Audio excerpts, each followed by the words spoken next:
Hi மக்களே, ஊர்ல எங்க ஹோம் டூர் பாப்போமா? இதுதான் எங்க வீடு. சின்ன வீடு தான், ஒரு சென்ட் இடம் தான். அந்த ஒரு சென்ட் இடமும் நீளமா இருக்கும். ஸோ எங்க வீடுமே நீள சைஸ்ல தான் இருக்கும். வீட்டுக்கு வெள்ள அடிச்சது வந்து என் தங்கச்சி கல்யாணத்தோட தான். 2017 அடிச்சு 8 வருஷம் ஆயிடுச்சு. அதனால கொஞ்சம் பெயிண்டிங் ஒர்க்லாம் டல்லா தான் இருக்கும். இந்த வீட்ல நாங்க போர் போடல. பழைய வீட்ல இருந்து நாங்க தண்ணி கனெக்ஷன் எடுத்திருக்கோம். அதுக்கப்புறம் கீழ ஒரு சிட் அவுட் விட்டு நம்ம உள்ளுக்கு என்ட்ரன்ஸ் போனதும் கதவுக்கு பின்னாடி கொஞ்சம் ஸ்பேஸ் மாட்டிக்கிட்டு அந்த இடம் கொஞ்சம் வேஸ்ட் ஆகக்கூடாது. நீ அதில் கொஞ்சம் பழைய பொருள் ஏதாவது போட்டு வைப்போம். இப்போ நாங்கள் டைனிங் டேபிள் யூஸ் பண்ணதுனால அதை போட்டு வச்சிருக்கோம்.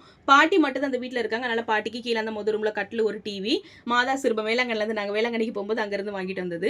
ரெண்டாவது ரூம் வந்து பெட்ரூம். ஆனா பெட்ரூமாவும் இதை யூஸ் பண்ணல. இது ஒரு அரங்கு ரூமா தான் யூஸ் பண்றோம். தேங்காய் இப்பதான் எல்லாம் வெட்டி தொளிச்சு போட்டுருந்து அது வாசல கூட கொஞ்சம் தொந்திலாம் கடந்தல. அது இப்போ தான் நான் பாம்பேல இருந்து வரேன்னு சொன்னது எங்க பாட்டி எனக்கு பாம்பேக்கு லக்கேஜ் கொடுத்துடுறதுக்காக எல்லா வேலையும் பார்த்து வச்சிருக்காங்க. மர கபோர்டு மட்டும் இது இருக்கு. அப்புறம் மேல உள்ள போட்டு மேல தேவையில்லாத பொருள் போட்டு வச்சிருக்கோம். அதுக்கு அடுத்தால கிச்சன் தான். கிச்சன் கொஞ்சம் சின்னதா தான் இருக்கும். ஏன்னா நாங்க வந்து பாம்பேல இருந்துட்டு ஊர்ல வந்து வேற ஒரு ஆள்கிட்ட கொடுத்து வீடு கட்டணும். அந்த வீடு கொஞ்சம் சரியில்லாம கொஞ்சம் கெட்டிட்டாங்க. மதியானம் எங்க பாட்டி வெறுங்கறியும் உருளைக்கிழங்கு பொரிச்சிருந்தாங்க. அது நல்லா இருக்குன்னு சொன்னது எனக்கு மறுபடியும் நைட்டுக்கு உருளைக்கிழங்கு பொரிச்சிட்டு இருக்காங்க. இது கிச்சன்ல அந்த பக்கம் சமைக்கிறதுக்கு, இந்த பக்கம் பாத்திரம் எல்லாம் கழுவுறதுக்கும் அப்படி வச்சிருக்காங்க. பாத்ரூம் வந்து கீழே குட்டியா தான் இருக்கு. இது இப்போ நாங்க ரிட்டர்ன் வேலை பார்த்தோம். கொஞ்சம் டைல்ஸ் ஒர்க்லாம் இப்பதான் போட்டிருந்து 1 வருஷம் தான் ஆகுது. அதுக்கப்புறம் நேரம் இந்த படி ஏறும்போது இறங்கும்போது இந்த வீடு கட்டின ஆளுக்கு ஒரே திட்டு தான். ஏன்னா அங்கே ஒரு திண்டு வந்து எங்களுக்கு மண்டையில் இடிக்க. எங்க வீட்டில் இடிக்காத ஒரு ஆள் நான் மட்டும்தான். ஏன்னா நான் கட்டனால மேலே போனதுமே கீழே இருக்கிற மாதிரி அதே மாதிரி அந்த ஹாலு. இங்கே நாங்க ஒரு கட்டில் கபோர்ட் எல்லாம் வச்சிருக்கோம். இதுக்கு வெளியே அதே மாதிரி சிட் அவுட் இருக்கு. பகல் நேரம்லாம் இருந்து கொஞ்சம் நல்லா காத்துலவங்க நல்லா இருக்கும். இது பழைய காலத்து நார் கட்டில். இப்பவுமே யாருக்கு வீட்டில் இந்த மாதிரி நார் கட்டில் யூஸ் பண்றீங்க கமெண்ட் பண்ணி. இப்போ நார்ல இல்ல நரம்புல போட்டு வச்சிருக்கோம். அப்புறம் இது அதுக்கு அடுத்தால இருக்கிற பெட்ரூம். இங்கேயும் ஒரு கட்டில், வேற ஒரு டீப்பா, ஒரு டேபிள், வேற ஒரு கபோர்ட் இருக்கு. இந்த கபோர்டெல்லாம் நாங்க பாம்பேல இருந்து போட்டு விட்டது தான்.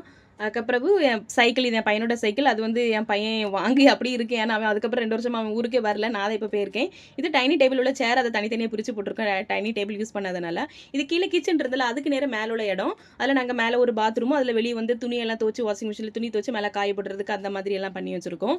டைல்ஸ் ஒர்க்கு நல்லா இருக்கா? இதோட செலெக்ஷன் நானே என் தங்கச்சியும் தான். அப்புறம் இந்த படியில் என்ன வேலை பார்க்கல, எல்லாம் பாதி அப்படி நிற்கி. இதில் மட்டும் கொஞ்சம் சீட்டு இந்த தரவோடு போட்டு விட்டுருக்கோம்.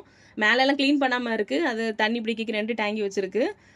மழை பெஞ்சனால அப்படி பாசி பிடிச்சி போயிருக்கு. அதுதான் எங்க பழைய வீடு. யாரெல்லாம் ஊர்ல உங்க வீடெல்லாம் விட்டுட்டு வெளியூர்ல வந்து இருக்கீங்க, உங்க ஊர்ல ரொம்ப மிஸ் பண்றீங்க, எனக்கு வீடியோ பாக்குறவங்க மறக்காம கமெண்ட் பண்ணுங்க. அதுதான் கோயிலுக்கு பின் தெருவு தான் எங்க வீடு. இன்னொரு வீடியோல பார்க்கலாம். Tata bye bye, see you. Thanks for watching.